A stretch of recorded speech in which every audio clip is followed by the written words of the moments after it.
Ó ti dákẹ́ báyìí. Okay, ṣé ń gbọ́ mi mà? Iyabo. Tó dẹ̀ mọ́ páwọn tó nílé ayé ni Lizzy. Ológun àfẹ́rì, ó lẹ́yọ̀nú. Mi mọ̀. Ó dẹ̀ ní babalóko tó ń ṣoògùn fún. Ìwọ ọmọ kékeré lásán. Ìwọ ọmọ kékeré. Kí àwọn aláwo ilé ayé kéré tó gbé wọn lulẹ̀ tó fi set wọn up. Mọ́mì, ṣé báyìí náà ni mọ́mì mi? Èmi ò mọ ètò ní pé kí ni. Mọ́mì ẹ̀yin ni kí n bèrè lọ́wọ́ ẹ̀, mọ́mì ẹ̀yin ni kí n bèrè lọ́wọ́ ẹ̀, mọ́mì ẹ̀yin ni ìkọ́sẹ̀ ẹ̀yin ni mọ́mì mi o. Ẹ̀yin ni kí n bèrè o.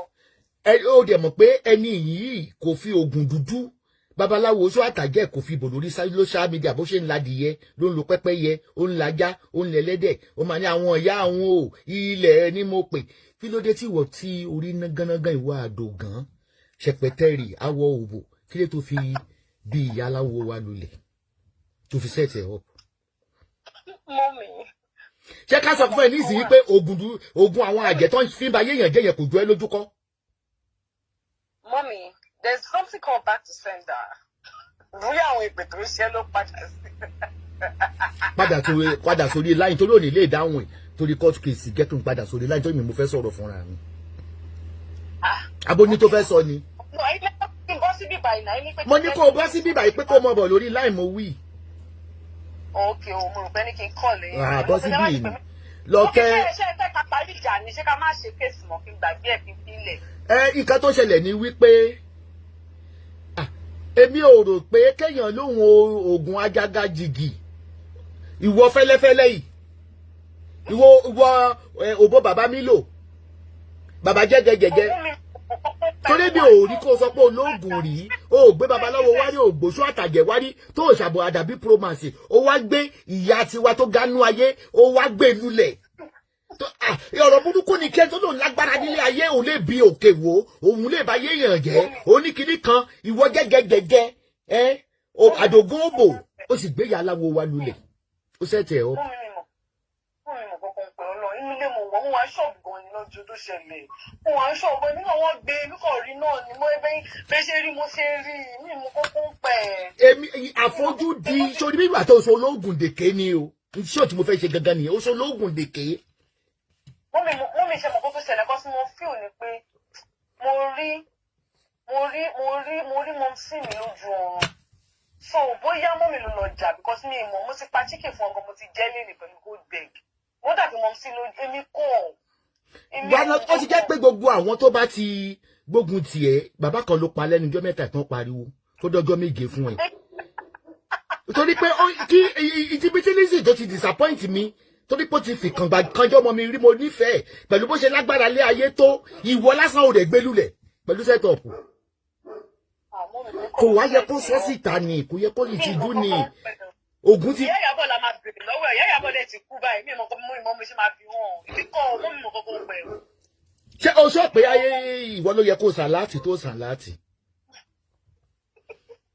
Mọ́mì kò dágbére fún mi ìwà tó fẹ́ kúrò ní. Ẹ kó dágbére fún mi sí pé mo fẹ́ lọ sọ́jà o.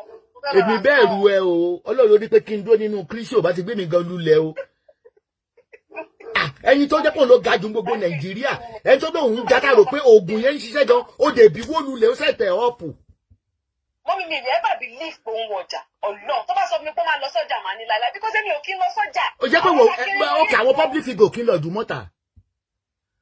Kí n lọ. Ibi gan ń lọ sáàrin ọjà lọ rẹran mo ṣe ní kétra ibi gan ń lọ jà mọ́. Ìyá fi rí wa lọ́jà bóyá wọ́n fẹ́ ya fíìmù ńlá wọ́n dẹ̀ máa ti lọ settle everybody so àpò máa lọ a máa shoot. Irú àwọn àbá ìtàwádẹ́ ti lọ àlè fi bí 100k or 200k cash sápò táwọn náà máa fi. Ó kèsẹ́ máa ń gbé bí 100,000 200 sápò Nàìjíríà. Ẹ máa lọ sáwọn public places yẹn bá fẹ́ lọ yàṣẹ́ yẹ a máa mú dání in case so that a lè fáwọn. Ó kèkì àwọn tí ó bá tọrọ ọ̀rá ìsàyè kì í ṣáà láti lè fi fún wọn lówó. No, just gift ni. That has to be pé a fẹ́ lọ yàṣẹ́ ńlá níbẹ̀ ni. Mọ̀ pé a lọ sí ọjà lọ ra nǹkan náà mo náà mo ṣe ti máa ràn lọ. Èmi ẹ bá bìlí kó lè lọ sínú ọjà so báwo mo ṣe fẹ́ mọ̀. Ebi gan ṣe ìgbà tó rí tó lọ sọ fẹ́ mi ní pé Italy gbogbo àṣẹsí tẹ́lọ́rí òun pé Italy lòun ti máa ń rà tóun ò lo Nàìjíríà locally made àbí mo ṣe gbogbo pé lóun lọ ra bọ́tì Nàìjíríà mọ́ta. Mọ̀ ẹ̀yin náà ṣàgbọ́ àjọ gbọ́ ni náà àgbà tó ní China inú pé China ló ti ń gbé gbogbo nǹkan ẹ̀wọ̀n nínú. Kọ̀ǹténà lèmi kan tẹ̀rù kò burú o. Ẹ̀yin náà gbogbo orúkọ tó dẹ̀ gbé lọ́jà tó ń sọ lẹ́kọ̀ọ́ ṣé báwo ló ṣe kó mọ fún gbogbo orúkọ yẹn orúkọ tó ṣe kó mọ fún ló pé náà so báwo ló ṣe jẹ́ èmi tí mo ní èmi kékeré ń bíbá tí mo ń gbélé mi rẹ́ǹtì mọ́ mi tí mi ní kankan. tó tiẹ̀ ní mọ́tò mi ó lóò ní mọ́tò náà. mọ́mí mi ní mọ́tò mi nílé mi ní kankan mọ́ mi tí mo ṣe ń bẹ̀ nǹkan bí a níṣẹ́ ó kìí ẹgbẹ́ kí ló tó fi ń tẹ àdògán òbò kí ló tó fi ń tà kiri fáwọn olóṣèlú. mọ́mí kí ló ń jẹ́ bẹ́ẹ̀. àdògán. àdògán ókè tó máa fi ń dáná. tó ń togi sí. mo ti lọ́kọ̀ náà mo lọ́kọ̀. a dẹ̀ gbọ́ wípé wọ́n ní aláṣọ òun ló ń jẹ́ ṣẹpẹtẹrì náà kì í ṣe wo ló ń bá wí sí mi lè interview ẹ̀ pé kí ni ìtumọ̀ ṣẹpẹtẹrì ṣẹpẹtẹrì sì máa ń ṣe Ìyábọ̀. ṣẹpẹtẹrì nínú Èkó ókè ìmọ̀ bọ́ mi wà láì mi mọ̀ kọ́kọ́ nǹkan tí ẹ̀ rí náà ìjùmọ̀ta. mi mọ̀. bọ̀táyè bá lọ sínú ọjà báyẹn ṣé bẹ́ẹ̀ ṣe máa múra nìyẹn. ó ní mi lọ sínú ọjà mo ti bí ju gbogbo yẹn lọ. àdí pé kọ́ má bàa pàdé mi lójú ẹ̀ràn gan ni kétra ṣe ń ṣe oúnjẹ fẹ́mi gan kí wọ́n á sọ pé mo fẹ́ ra bọ̀kọ̀tọ̀ ìbábẹ̀ mi téèyàn bá ti big o ti big. bá fẹ́ rẹ́ ní tè nínú ọjà èkó ìdúmọ̀ta ìwé ìwà yẹn tí bá fẹ́ rẹ́ ní tè ń bẹ́ẹ̀ nọ́mbà ni wọ́n máa gbé gbogbo ẹ̀ wá fún mi ni màá pìkì tí bá fẹ́ wá dẹ̀ máa kó ètò kù lọ. tí dátì tí bá fẹ́ moreover àwọn tó ń tajà gan wọn kì í rí ní access mi àwọn ọmọọṣẹ́ mi náà máa ní access bóyá my manager supervisor PA or assistant PA. ok kọ́ máa rò pé bóyá òun bribe mi kí má bàa bu ẹ dáadáa gẹ̀ ń fi ẹlẹ́ràn padà sórí live chat. ok mọ́ mi ẹ bú mi bó tó bá ti bú mi tó ń ṣe mọ̀ pé máa sunkún wá báyìí ni o. ó ṣe kankan máa fún ẹ ní tíṣù wà á lawọ́ wà á tún fomi lò. ọyàn lẹ máa fún mi o. kò sí nǹkan kan wà láì ọyàn náà ní fún mi ó ṣe ọkọ mi. èmi rò pé ó wà downgrading mamaláwo of the century ó gbé babaláwo wá títí ó tún gbé àwọn ọmọ àjẹ́ babaláwo àgàṣẹ wá ibi téèyàn bá ń ṣáájò téèyàn máa kọ́kọ́ ń ṣe lọ́dọ̀ alájò ní ẹ̀yọ́nú àfẹ́ẹ̀rì abẹ́rẹ́ alọ́kọ́nù okùn tó dé babaláwo ó ṣe fún ọ báwo wá ni Ìyábọ̀ tí ò tó nǹkan kan lé ayé olóṣètì wọ tó ga nínú ayé ọ ẹ pé Ìyábọ̀ ò ní dìkà bá wí gidigidi ṣé gbogbo ẹ̀yọ́nú ìbò ló ń ta la favour tó ní ibikíbi tán bá lọ báyìí ẹ mú ọmọ rí àánú gbà ó rí àánú gbà wọ́n dí ẹ̀ mọ́lẹ̀ la favour yẹn ò rí pé ṣiṣẹ́ gan ní ìwà èmi ń ta favour oil mo ń ta favour powder wọ́n gbé mi lọ kóòtù lẹ́ẹ̀mejì wọ́n ń da kéèsì rú ni with respect tí gbogbo wọn sọ pé ìṣẹ́lá máa mọ̀ lọ́ overlook me tó ló ń tà wọ́n da kéèsì rú ni Miss Esabod just say sorry and go just go. òun ta la favour pé la favour oil tó fi ráàánú gbà wọ́n dẹ̀ di ọmọlẹ̀ àbí kí ni ìtumọ̀ favour ẹ̀yọ́nú kí ló tí ọ́ọ̀lì yẹn ò ṣiṣẹ́ fún ẹ. mo sọ yìí pé bíbélì ní pé ǹjẹ́ a lè wà nínú ẹ̀ṣẹ̀ ká ní kí oore ọ̀pẹ̀fẹ̀ kó máa pọ̀ sí i. ìjọ mi ti máa ti ríran sí ẹ you take it important. mo rí i pé wọ́n já ẹ sí òwò gèdègbè ni lójú ìṣẹ̀pàyà mi. Lizzy ibi tó ṣe àṣegbédè ní tó bá sọ fáwọn ọlọ́pàá èkó pé kán lọ ààrẹ ẹsẹ̀ tí ó ṣẹ̀ wọ́n máa gbé wọn.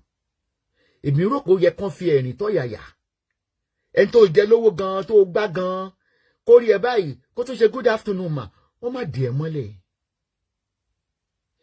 kò ságbára tó dàbí ti Jésù kò ságbára tó dàbí ti bàbá. Olúwa ń pòwe fún ẹ ó tí ì rí nǹkan kan náà ó ti ṣe tá àti parun Lizzy Anjorin. Fọlá Tinubu tó ń ṣe ìyálé ẹ tó kópa yín pọ̀ tó bímọ fọ́kọ ẹ ó gbé ẹ ṣubú òṣèlẹ́yà lójú ẹ. èmi rò pé ibi tó lóògùn dé díẹ̀ àjẹbù God bless you mo rò bíbi tí o ní òògùn dé bó bá dé báǹkì gan tó bá ní níta bá wí fọgbọ́ lọ gbọ́ngbọ́ ó yá bọ̀ọ̀bọ̀ làgùtàn wò ẹ kó wá. alágbára ayé wọn dí ẹ ọmọlẹ̀ wọ́n fi dí ẹ jókòó wọ́n fi dí ẹ jalẹ̀. mo ní kò sí agbára kankan nínú oògùn dúdú. Gbogbo ẹ̀yin tẹ́ ṣe oògùn dúdú ṣe ti rí ẹ̀sìn Lizzy Anjorin lóde. Wọ́n ní ẹlẹ́ran ara tó fi ènìyàn ṣe ìgbẹ́kẹ̀lé rẹ̀ Lizzy olùlẹ̀. Wọ́n tó wá fi oògùn halẹ̀ fún wa wípé bí èèyàn méjì bíyà spíkà mi kan tẹ́bi àti ẹ̀ bá jà ní ìsìn ó ní Àdàbí promise. Bí èèyàn bá wúkọ́ lórí láì tó ṣe ọmọ gbọ́ Àdàbí promise. Tẹ́yẹ̀ bá ṣubú tẹ́yẹ̀ bá ṣe báyìí tó sùn lọ Àdàbí promise. Kí ló dé tí Àdàbí promise tó fi gbógun tì ọ́ tán bọ́jà làmí àlọ́run rẹ̀? Kátẹ̀ ni wọ́n tún wá dé ẹjọ́ kò wọ́n ló kú fẹ́ náà rẹ̀ sọ́ká ni wọ́n ti bọ́ ṣe dé ẹjọ́ kò yẹn. But wọ́n tún bọ́ṣọ lọ́rùn ẹ̀. My name is Lagelu. I'm here to tell you about Olabandi Farms Limited. What we do in Olabandi Farms Limited. Ẹ kú dédé àsìkò yìí o, ẹ̀yin ènìyàn wa. Orúkọ mi ni Razak owó oníran wàsó. Àwa síbí láti wá sọ̀rọ̀ nípa ilé-iṣẹ́ Olabandi Farms Limited. Nǹkan tí àgbéṣe Olabandi Farms Limited. We are into the sale of chicken, Anta, beef, àtẹlẹ́dẹ̀, fish, àtẹlẹ́dẹ̀. eggs, cockerel, and old layers. Àwọn old players ẹ̀jẹ̀ wa ìyẹn àwọn ẹ̀jẹ̀ tí ò lè yẹ imú. Ẹ bá fẹ́ ra ó wà fún títà. Kọ́kẹ́ wa ẹ bá fẹ́ ra ó wà fún títà. Ẹ wo ẹ̀yin ènìyàn wa ẹ gbìyànjú wa lẹ́nu nílé iṣẹ́ Olabandi Farms Limited. À ń tẹ́ ẹ̀yin wá dára pé oṣù tóbi lọ́wọ́ fún ẹ̀yin tẹ́ ẹ bá fẹ́ ra. Bí ìfẹ́ mọ iye tẹ́ ẹ lè rà ẹ máa bọ̀ nílé iṣẹ́ Olabandi Farms Limited. I told you, you are 100% legit. Try us today. Come do business with us. 100% legit. Àìsàyédèrú ẹ̀fọ́ kọ̀ọ̀kan wà. At Olabandi Farms Limited, you can also invest in pay. Sum of 5 million naira and should be getting back 1.2 million naira every 6 months. Ẹ lè bá wa ṣòwò lórí ẹlẹ́dẹ̀ pẹ̀lú 5 million naira. Lẹ́yìn oṣù mẹ́fà ẹ máa gba 1.1. At Olabandi Farms Limited, you can also invest in chicken with the sum of 1 million naira and should be getting back 180,000 naira every 6 months. That's wonderful. Ẹ lè bá wa ṣòwò lórí ẹlẹ́dẹ̀ pẹ̀lú 1 million naira. Lẹ́yìn oṣù mẹ́fà ẹ máa gba èrè 180,000 naira. Ṣé eléyìí ò jẹ́ yàtọ̀? You can also invest in fish with the sum of 500,000 naira and should be getting back 80,000 naira every 6 months. Ẹ lè bá wa ṣòwò ẹja pẹ̀lú 500,000 naira. Lẹ́yìn oṣù mẹ́fà ẹ máa gba èrè 80,000 naira. Ṣé eléyìí ò dùn ní? Ó dùn gbọ́ létí gbogbo tuntun sí. Ẹ wo ẹ gbìyànjú ẹ lẹ́yìn ẹ rí wípé ẹ ní jẹ̀bi omi. Olabandi Farms Limited, èmi ló mọ̀. That is Good day, everyone. Olabandi Farm Limited. For all your authentic. Ẹ má lọ bọ́ sọ́wọ́ àwọn 419 o. Iṣẹ́ farming. Ṣóyè yín, iṣẹ́ experience ni o.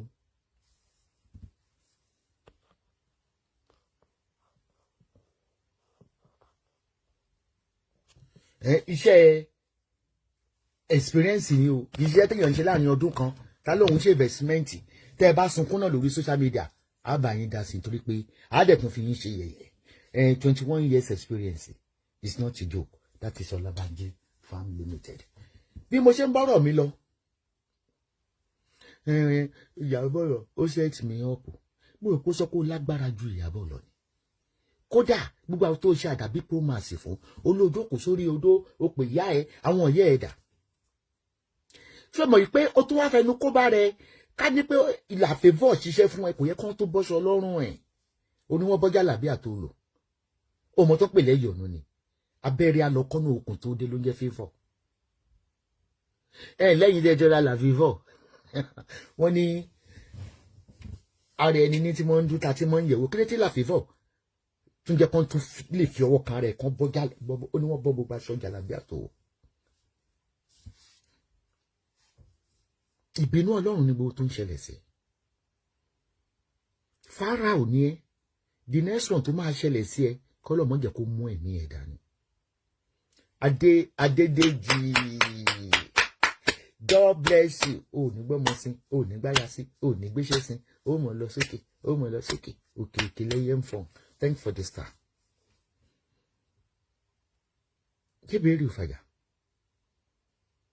Bí tí mo ti mọ̀ pé àwọn ológun kò mọ̀ ní dá fáwọn ológun tó gbójúlé o.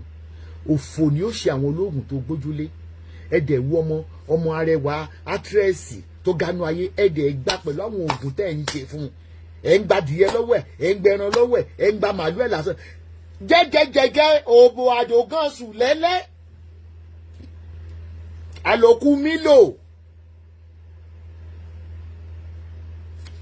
Olúwa sẹ́ẹ̀tì ẹ̀ ọ̀pọ̀. Nígbà tí wọ́n gba $55,000 lọ́wọ́ mi ní Turkey, wọ́n ló kọ́kọ́ announce ẹ̀ tí mo ní báwo ló ṣe mọ̀. Ìbí wọ̀ ṣe èyí ẹ̀ máa pọ̀, ó ní wọ́n fi flower, ó ní wọ́n dó mi.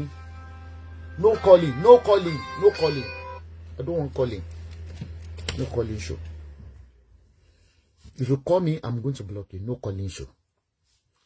Ó ní wọ́n fi flower, wọ́n fi gbá àti ẹ̀dùpẹ́, wọ́n gbá mi ni.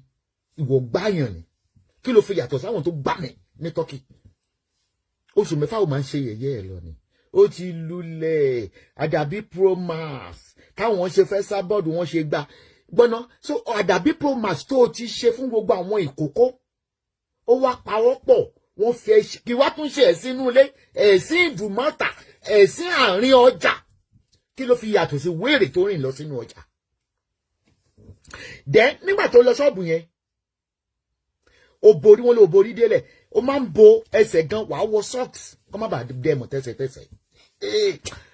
Lizzy Adigunjalè Jagunmẹ̀. Adigunjalè. There is no difference. Mo lọ sórí Google. Tí o bá jí nílùú òyìnbó, tó o bá jí tọ́mtọ́m, ẹ̀wọ̀n ni. Aláàtì tó lóo ṣe, jẹ́ ká wo fóònù nọ́mbà ẹni tó o ṣe sí. Tó pé ká bí pé ẹni yẹn ló ṣe aláàtì fún, jẹ́ ká rí fóònù nọ́mbà. Ó gbá bò dáhùn, jẹ́ ká rí fóònù nọ́mbà. At least àwọn èèyàn ó pè. A mọ̀ ń jẹ mọ́fìnù wa. Àwọn òpònú kákọ́sì olè ẹ̀kọ́ ló ń bá sọ̀rọ̀. Àwọn elékìsà kákọ́sì ẹ̀kọ́ ló ń bá sọ̀rọ̀. Àwọn gbéwìrì àwọn nàbí kákọ́sì ẹ̀kọ́ ló ń bá sọ̀rọ̀. Ọlọ́gbọ́n làwọn àwa táwọn sọ fún ẹ tari tí ò dá lọ́rùn wa. Èyí ò bá lọ sáàrin ọjà kó ní ó lòun lọ represent o. Ẹ̀yin tẹ́ ẹ̀nà wọn lánàá kó kò jẹ́ wá mọ̀ bó ṣe ń lọ. A mọ̀ bó ṣe ń lọ. Aṣọ ò bọ́ ọmọye mọ́, ọmọye ti rìnrìn ìwọ̀jà. Ṣèbí èèyàn ni mo sọ pé nígbà tí mo wà ní Houston, Texas ní last year July, wọ́n rán pé kó wá ná mi lóògùn. Tó turn back, tó wọnú tọ́lẹ̀tì tó lọ yí gbogbo aṣọ ẹ̀sọ́ òdì tó sá lọ. Ìtọ́pẹ̀lẹ̀ ìyọ̀nù ni. Ìyọ̀nù Ọlọ́run ni. Olómọ nítorí tó fi sáré lọ yí gbogbo aṣọ ẹ̀sọ́ òdì. Torí téèyàn bá fẹ́ ṣèkà fún yàn. Téèyàn bá rí pé agbára wà lẹ́ni ara ẹni yẹn, èèyàn lọ yí aṣọ sódì kíkiri ẹ̀ má bàbọ̀. Ẹsẹ̀kẹsẹ̀ ló lọ. Ṣé tí o mọ̀ sórí yìí ni? Ìtọ́pẹ̀lẹ̀ ìyọ̀nù nìyẹn. Ìyọ̀nù tí ẹ wá fèèlì ẹ. Odidi ìwọ tó jẹ́ pé bó ṣe rí pẹlẹbẹ bí ọ̀bẹ rẹ̀ lé, wàá máa sọ yí pé mo ti fẹ́ jọ wọn sún bàbá lóko. Mo ti pe bàbá lóko. A máa ṣàbàdà bí Promax lágo 3 òru èní. Ó mú ìgbẹ́kẹ̀lé Ọlọ́run ìwọ sọnù. Mo sọ pé àwọn tó ń bú mi lórí social media wọ láìtàláì kò yẹ kí n máa dá wọn lọ. Torí àwọn tó ń gbénu mi pọ̀ jù àwọn tó ń gbénu ayé lọ. But ara a máa gbéyàn wọ̀ nígbà ní láti dáhùn. Pé kí ni mo ṣe fún ẹ tó ń bú mi? Wàhálà ìdájú tó kó o gbé oògùn kó o máa pọ̀fọ̀ ẹ̀yin ìyá o nígbà mo lòdì. Ó fọ́! Kò ní dá fún babaláwo tó ń ṣoògùn fún yín tó ń fún yín ní incantation. Ikú òjijì ó pa yín àtàwọn wọn gbogbo tọmọtọmọ. Ìgbẹ́kẹ̀lé èèyàn asán ni. Mo ń bọ̀ wọ Ọlọ́run, ewé àtegbòtọ́ Ọlọ́run fún èmi. Mo fi ṣọmọ aláre lóore ni. Èmi ò fi ń ṣẹ́ka. Lísì ò gbójú lé ìkà. wà ní wá kú tọmọtọmọ wá gbọ́mọ sí yọ̀ọ̀ká ló wá kú láàrin ọjà ó kú láàrin ọjà ni wá wo gbogbo newspaper ẹni tó fẹ́ sun jẹ tẹ́lẹ̀ wo gbogbo newspaper wá lọ ṣe damage control ó kó àwọn wọ̀wọ́ tí mú ẹ ó kó wọn lọ sínú ọjà ó dùn àti ó ti have 2,000 naira lọ́wọ́ pé kán lọ pé Lizzy ò jalè o àmọ́ inú fákàsì yìí ló bá wà àpàdé àlùdé fákàsì àwa mọ̀ nípa ẹ̀ kírétọ̀ fi ọjọ́ lánàá wá tó gbé ẹgbẹ́ kò sílẹ̀ damage control kò jalè o wọn ò jalè o transaction ni o kí ni àbí wọ̀ ọkọ ni so nǹkan kan lè tiẹ̀ lójú ìkankan lè tiẹ̀ lójú wà á máa sọ̀rọ̀ bí Elédùmarè ẹni tó bá ṣe èmi máa fèsì ẹ̀ ni èmi ò gbójúlé agbára ayé torí pé agbára àmútọ̀ òun wá ó dúró tì mí ni akọni ni ẹ bá kọlù mí ò lè gbérí tí mo mọ̀ láti àfi tí máa kọ́kọ́ wá bẹ́ẹ̀ lókù ó wọ̀ ọ́rùn sùn ìwọ tó sọ yìí pé ó ní o rẹ̀spẹ̀tì ọjà tó ń tà ju Ọlọ́run lọ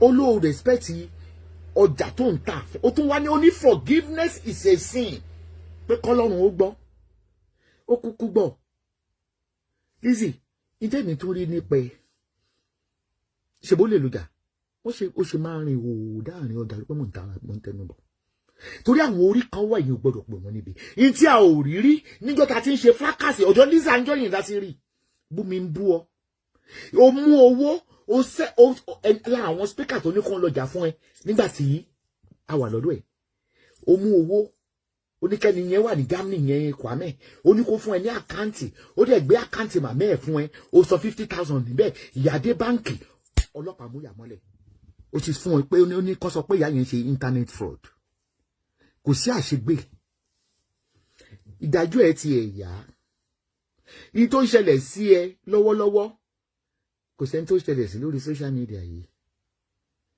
Josaphat ààrẹ ni tó ń dá dùbúlẹ̀ tó ń dá jókòó láàrin ọjà tó ń bọ́ṣọ lọ́rùn rẹ̀ tó ń dẹ̀ kígbe olè lé lórí ó wá níwọ̀ tó ní complaints náà ti kleptoni wọ́n ń pè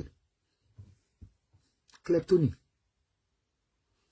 orúkọ ẹ wá go viral lórí gbogbo social media including yahoo.com alleged robbery ó ní wọn ò ta gold ní ṣọ́ọ̀bù yẹn wọ́n parọ́ wọ́n ló jí gold ó ti gbàgbé èmi náà mo gbóbó lẹ̀ àbó ṣe sọ wọ́n dú Esabod tán wọ́n tún gba $55,000 $60,000 lọ́wọ́ ẹ̀ àbí ìwọ ọmọ àràbù rà fún yàn ọmọ àràbù sórí gbogbo àwọn speaker tó ń jáde fún yẹn they don't have voice wọn ò recognize wọn media house olóyìn interview wọn rí newspaper wọlé gbé orúkọ wọn rí torí ariwo tó ń pa yẹn is within their circles their caucus and the circle is so small nobody sees them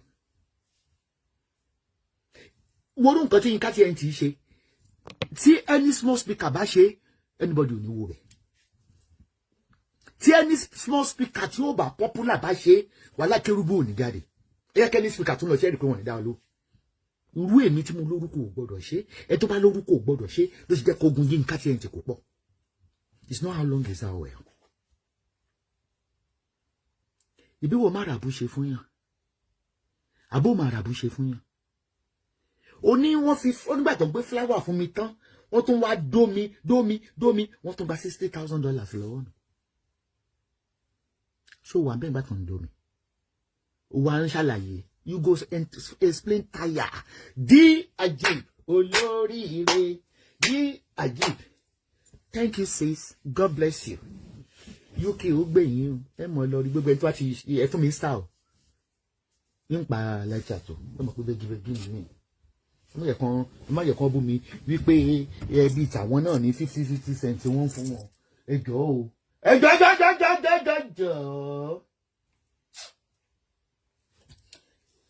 dámi lóhùn ṣé béèrè òfàjà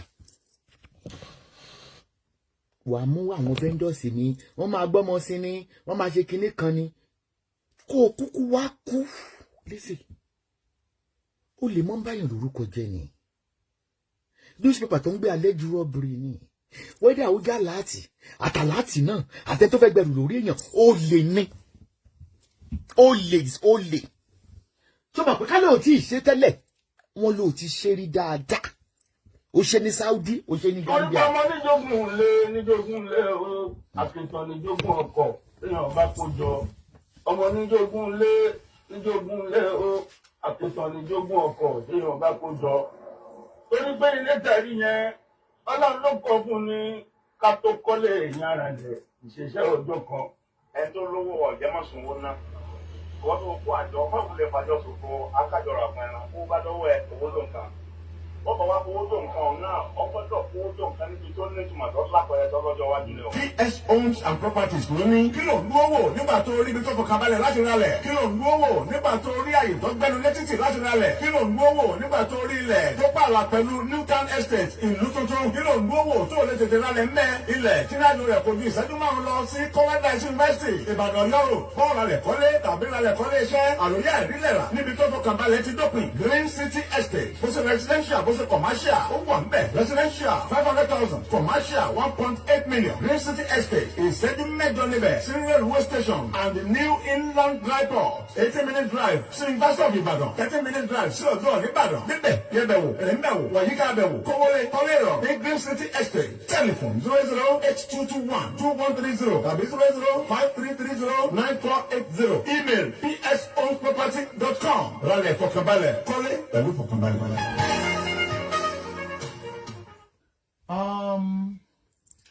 We are taking on board Harmony property by Ibile. What is send our necessary document to be signed. In Ibejuleki. So after the completion of all documents, can you even show you the agreement for Ibile?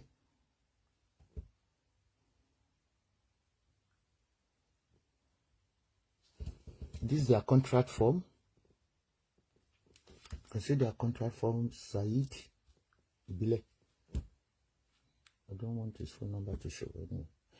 So in Harmony Garden in Ibejuleki, and the payment has been concluded. I'm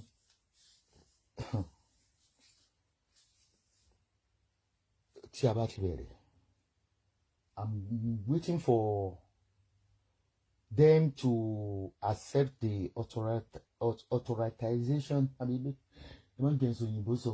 form. Want to send the business anybody would die can do.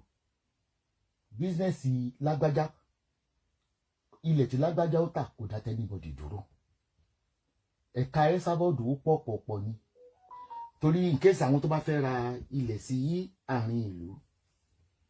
Àwọn tó bá fẹ́ ra ilẹ̀ sí ìbẹ́ máa sọ pé kí tẹ́ fẹ́ ra ilẹ̀ tí wọ́n but the basin le Ibejuleki. I don't know. Orúkọ yẹn ò come up lọ́dún pẹ̀lú ètò bẹ̀rẹ̀ pẹ̀lú sí. So bó ṣe ṣẹlẹ̀ nìyẹn. Harmony Estate in Lekki. Èwo tó bá fẹ́ ra lẹ̀ sí Lekki láàrin ìgboro. Ó fẹ́ ra lẹ̀ sí Banana Island. So bó ṣe jẹ́ ní ẹni pé mi bá wọn sọ nǹkan kan láti gẹ̀. Because only procedure of solicitor and everything tí à ń ṣe true.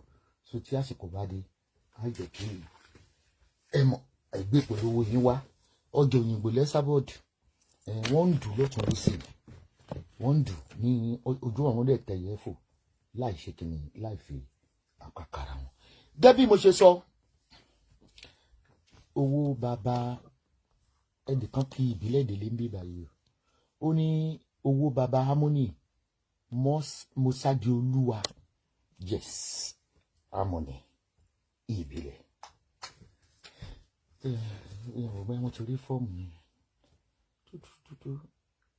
ṣètìrì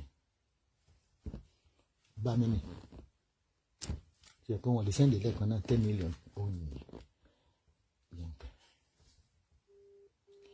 wọn lè sẹ́ndì ẹ̀dẹ̀ 10 million ìdè wọn lè sẹ́ndì Adétòkunbọ̀ ìwọ́dẹ̀ tún dé nílẹ̀ bá mi o báwo ni bá mi pẹ̀lẹ́ ó ti sùn. Ṣé o ti rí 10 million yẹn? Bẹ́ẹ̀ ni ìyá mo ti rí ó ti wọlé. Okay then. Okay, game failure for now. Okay then. Ṣé o ti transfer ti bí yẹn sí bank? Ó dẹ̀ pé mo ti rí docket o ti transfer wọn. Today mo ti transfer yẹn 3,000 plus mo ti send. Okay, ṣe. Máa wo ni mo fi gbà. Ìgbà tí mo fún voice mi.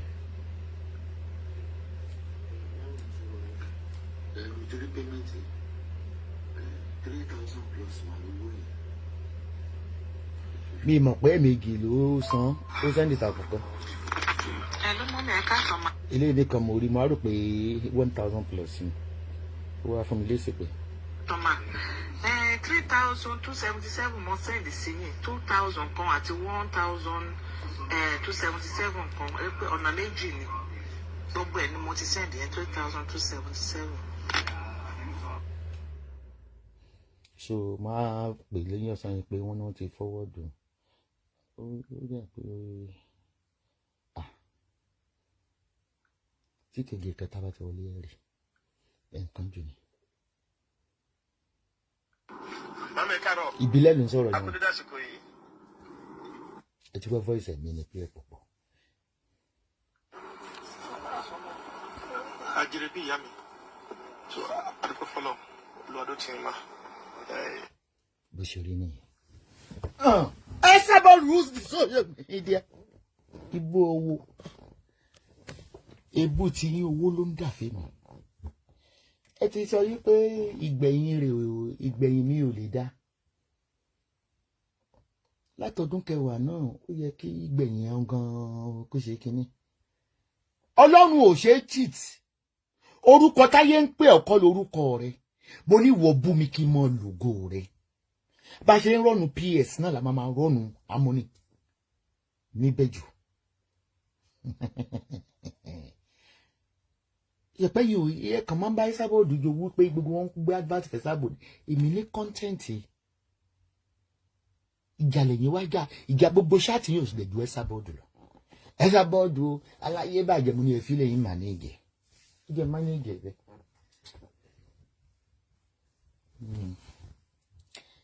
So ẹ jẹ́ kí n bèrè ibi tá a ní lẹ́sìn. Inú mi dùn wípé mo jẹ́ òní. Àṣàsí òun bèbí tèmi bẹ̀rẹ̀ kó gbẹ́rù ẹni. Ẹnìkan pọ̀fọ̀ lánàá 10 million wọlé lẹ́nu. Inú mi dùn wípé mo jẹ́ ọmọ Ọlọ́run. Congratulations. Olóríire mọ́wọ́ rẹ̀ wá. Màmá mọ́wọ́ rẹ̀ wá. Bébí mọ́wọ́ rẹ̀ wá o. Èmi ò fi ènìyàn mi mọ̀ sọ̀rọ̀ mi ló ń bá mi wọ́n máa ń bá mi ni. Máníjà ti sọ. Máníjà mi mọ̀ pé. Èmi ò kì í wọ́n gbọ́dọ̀ wá máa fowó wá mi ni. Bí bá tiẹ̀ wá ṣe lóògùn láti 10 years ó sì yẹ kó bàjẹ́ náà. Ẹ wò bóògùn ṣe bàjẹ́ lórí Lizzy. Lizzy ó gbé agbára lé oṣó àti àjẹ́ olórí burúkú àwọn ẹni òfò àwọn arógbá aṣọ má balẹ̀ àwọn olókìkí òru tí wọn ò ní rí bá ti ṣe wọn ò ní rọ́lọ̀ gbé gbà wọn máa bọ́ sínú ìpọ́njú tọmọtọmọ tẹbítẹbí wọn ò ní gbádùn ayé wọn. Ó gbójúlé babaláwo tó yẹ pé awo máa jì mọ́ wọn lórí awo máa fi òṣì ìpọ́njú ikú òjijì bá ọmọ wọn jà. Ta ló ń nígbà tí Ọlọ́run ò wí ta ló ń sọ nígbà tí Ọlọ́run ò sọ ta lòkè rẹ níwájú zero bàbá. Ẹni tọ́lọ́run ṣe tirẹ̀ ta ló lè kọjú ìjà sí. Kò sẹ́ni tó lè kọjú ìjà sí.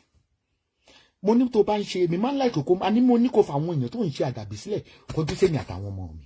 Èmi nìkan ní kó fèsì. Tí parun ìgbà ní tètè dé. Lizzy ó ní orúkọ rere tipẹ́tipẹ́. Iṣẹ́ adigunjalè ní Owódé Ìdíròkọ mọ́sẹ̀mí ló ń ṣe. Kí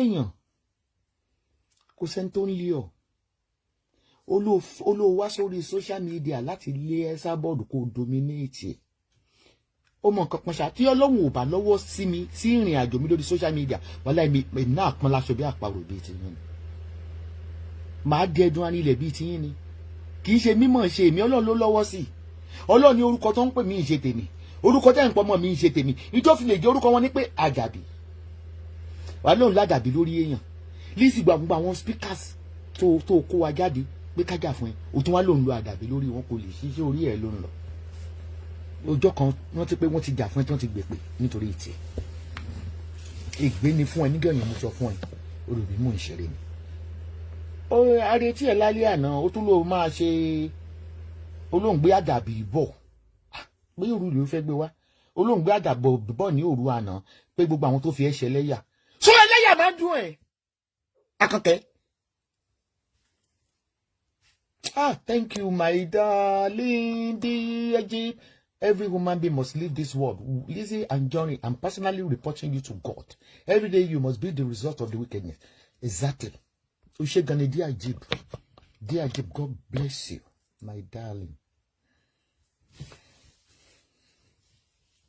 Bí ìmọ̀ ogun dúdú, Ọlọ́run ní ìbàrẹ̀ ayé ọ̀tọ̀ Ọlọ́run ni.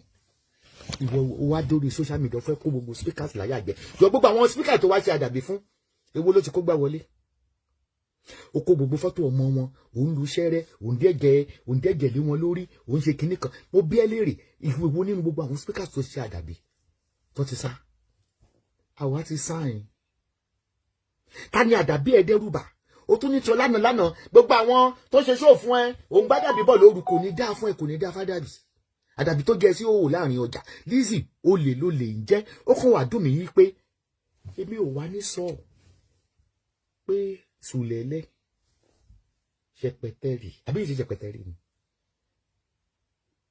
ó wá gbé wà lágbára ṣubú ó wá ń sọ ó ló sẹ́ẹ̀tì ẹ̀ ọ̀pù ìwọ wọ́n sẹ́ẹ̀tì ẹ̀ ọ̀pù sùlẹ̀lẹ̀ ṣẹpẹtẹrì awọkáwọ awọ sùlẹ̀lẹ̀ Fọlákẹ́ ló kò love you darling.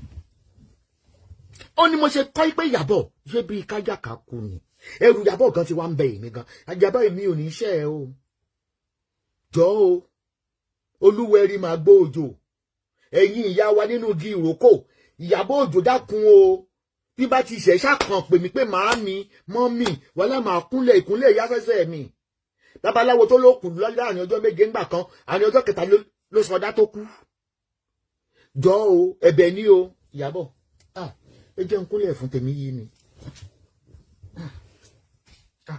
èyí ò gbọ́dọ̀ bá rú àwọn yẹn lérí àwọn tó ní ilé ayé nù ìmọ̀ òkè rẹ ìbá fún òkè rẹ kúnlẹ̀ fún Ìyábọ̀ Òjó. I love you, you love me.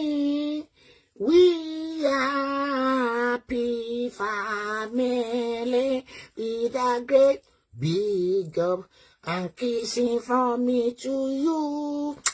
Will you say you love dákun ìyá mi o mo gbégbá ẹ̀yìn tún kálá o bó tí mo mọ̀ pa owó tẹ́ ẹ ṣe a kì í ṣe awo pupa àti dúdú nítorí oògùn dúdú àti pupa ní Lizzy ń lò èmi ò dẹ̀ gbọ́ pókùnkùn ń borí òkùnkùn ẹ dákun bẹ́ẹ̀ bá ń lọ nú pàdé nínú omi ẹ̀mẹ́mi ọmọ Fóyèkẹ́ Adétòkunbọ̀dá ní o Eastern Judgment yìí tún ga o alágbára ayé tí ìrànlẹ̀ mọ́ wa ti ń dún kòkòkò mọ́ wa ẹ sì bọ́ sí owó láàrin ọjà rí tí wọ́n sún wá lójú tí dé ìwé ẹ̀yìn tó lè gẹ́ nǹkan kan nu ayé ò ń gbọ́ Ìyábọ̀ Òjó set me up o Ìyábọ̀ Òjó set me up kí ló dé ẹ tún ba la favour tí wọ́n ń tà nítorí favour òfèlè wọn nínú ọjà wọ́n gbé wọn jókòó wọ́n gbá etí wọn wọ́n tún bọ́ aṣọ lọ́rùn wọn Ìyábọ̀ o fà mí lọ́wọ́ lọ sínú odò níbi tẹ́ ti ṣe ìpàdé funfun.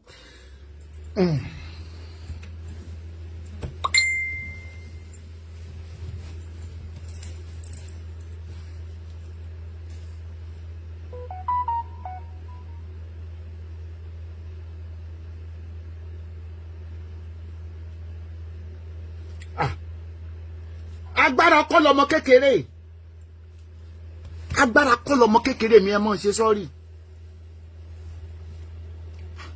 àbí kì í ṣe Lizzy àgàgà dígí oògùn àbí kì í ṣe Lizzy tó rí pé òun ti jù mí sínú bọ́tù òun jó Ìyábọ̀ sínú bọ́tù òun á kó gbogbo àwọn ọmọ Vatican children mo dẹ̀ ń gbọ́ àríkà tètè dé bọ́tù yẹn mọ̀ yẹ kán sápò mẹ́ Esabod ò lè sá lọ jókòó sínú bọ́tù.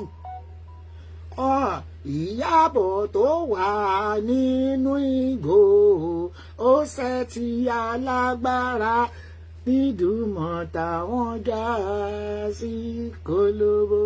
Adétọ́lá Martins ẹ ṣé mo dúpẹ́ o àwọn láti ṣẹ́ńgì ohun àmọ́ bóyá ẹ̀yin inú ẹja ni gbogbo ẹ̀yin ẹja bọ̀kọ̀tọ̀ ẹ̀yin ẹja tìlápíà ẹ̀yin ẹja láràn ẹ̀yin ẹja kóté ẹ̀yin lady fish ẹ̀yin ẹja bongaeli ẹ dákun ẹ yọ́nú sí mi o.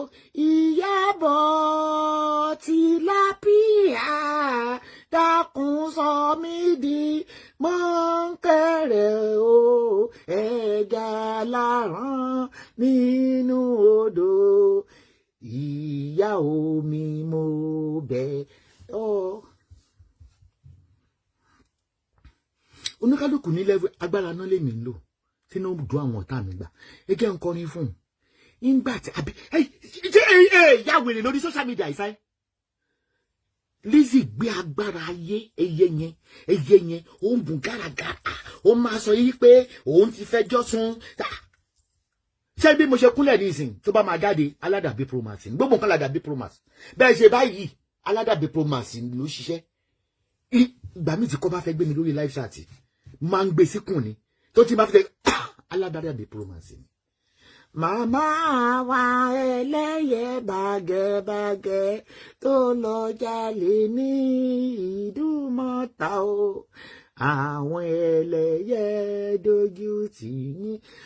Táwa Kàlítù fowó ṣeré lady fish ẹ ṣé o God bless yín o ẹ mọ̀ rí ṣe nú odò ẹ̀yin gangan ló yẹ kó máa pè. Kẹ́mi Mọ̀ṣúdì àti Àṣàbí Ìbàdàn ẹ̀yin ò sí nínú odò ẹ behave ara yín lórí platform ẹ dẹ̀ lè bá wa lọ ní odò ẹ̀yẹ ṣáàdùn síbi abẹ́ igi tẹ́ wà kẹ́ máa bára yín jà àwa kíní yìí tí ẹja wo lè ní pé ẹja wo ló parí nínú odò náà ẹja wo ló parí náà Ìyábọ̀ oní bonnet cap kò yẹ kí alọ́ọ̀tì ẹ kó tiẹ̀ ti jù wá ní Ìyábọ̀ èèyàn lásán àbí wọ́n ti máa ń òbò àwọn politician Ìyábọ̀ tó ṣàdàbí promax fún ó tún wá gbé ẹ ó jẹ sí òwò láàrin ọjà.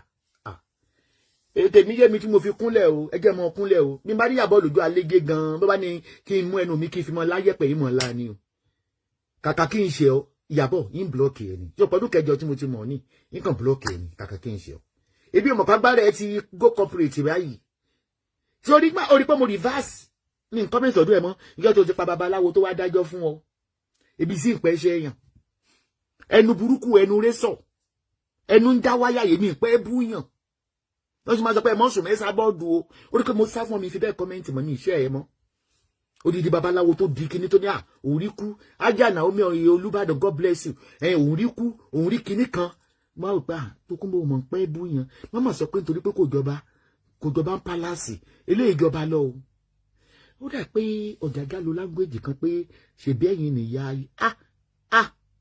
Ọ̀jájá àjàlé ni kí ló rí náà tó fi ìyá kí ló pe nígbà tí Ìyábọ̀ lọ kí Ọ̀jájá ó ní ẹ̀yin la gbágbára lé ayé lọ́wọ́ mo yí ká ọ̀tún mo yí tòsí Ìyábọ̀ dákun má ṣe pa mí jẹ ayé o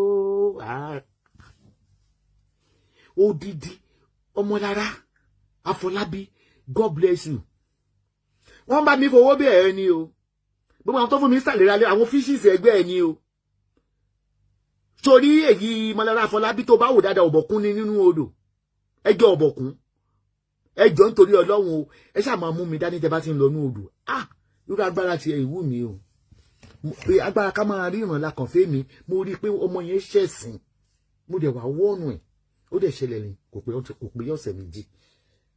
Ìyábọ̀ ẹ̀yin babaláwo tẹ́ wà lórí social media tẹ́yìn ṣépè fún Iyabo, ẹ̀yin oníṣègùn tẹ́yìn ṣépè fún Iyabo, ẹ̀yin pásítọ̀ tẹ́yìn ṣépè fún Iyabo, ẹ̀yin mùsùlùmí tẹ́yìn ṣépè fún Iyabo, ẹ̀yin elémèrè tẹ́yìn aṣọ àtàjẹ́. Ó ti di méjì o, ó ṣojú wa o, ó pàkan jẹ. Iyabo pa babaláwo jẹ o, ó tún mú ìyá àjẹ́ o, wọ́n bọ̀ sí òwò lébùté mẹ́ta. Ẹja kan tó ti fún mi ní mi ò mọ̀ pé ìyẹn ẹja kún bíi abẹ́jọ tí mi fi ń rí sàgbà kíní kan Adétọ́lá, èmi ò mọ̀. So àwọn ẹja náà wà lọ́dọ̀ mi, èmi ò ń ṣe mèrè odò. Ẹja kan náà tó ti wọlé. ID Òbíṣẹ́sì ọmọ Ìbàdàn àṣewọ́ náà lọ́nú odò, àṣewọ́ náà lọ́nú odò, àṣàlágbára náà tó wà ní Ìbàdàn. ID ọmọ Òbíṣẹ́sì, ọmọ Lápẹ̀rẹ̀ Òbíṣẹ́sì. Mo ò fún mi sáàrì, mo wá dárúkọ àwọn èmèrè tí ń lọ́nú odò, ẹ̀yà ń fara hàn mí. Fọláṣadé Johnson àṣewọ́ náà wà nínú wọn. Ẹ má mú Kẹ́mi Mọ̀ṣúdù àtàṣàbí wà ní yín, túlétúlé ni wọ́n o, túlétúlé ni wọ́n máa túnú odò, iṣẹ́ wọn lọ mú ọjà omi ọ̀sà tó wọ́n dà mọ́ omi òkun o. Aṣáwọn ẹja ń bẹ lọ́dọ̀ mi, aṣáwọn ẹja ń bẹ lọ́dọ̀ mi. Tí wọ́n yín lè ń gáìdì mi láti jọ yìí.